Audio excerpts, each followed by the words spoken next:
आप यूनिवर्सिटी पढ़ते हो या फिर आप हॉस्टल में रहते हो।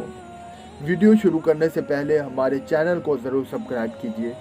या आप दीनी तालीम हासिल कर रहे हो और मदरसे में रिहाइश पजीर हो और आर्मी से छुट्टी लेकर आपका बड़ा भाई आए, मिठाई का डब्बा लाए, या फिर आपका कोई बुजुर्ग उम्रे से वापस आए और खजूरें, पानी, तस्बीह, रुमाल और परफ्यूम लाएं।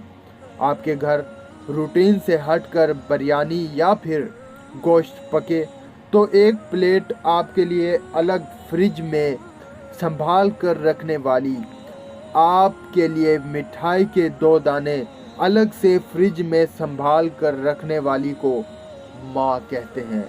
जिस दिन ये हस्ती आपके घर से उठ गई तो जब आप हॉस्टल या मदरसे से वापस आएंगे तो भाई बहन बताएंगे कि हमने बिरयानी पकाई थी, फलां बंदे ने मिठाई लाई थी, फलां दिन हमने गोश्त पकाया था। याद रखिए, आपके लिए किसी ने हिस्सा नहीं रखा होगा।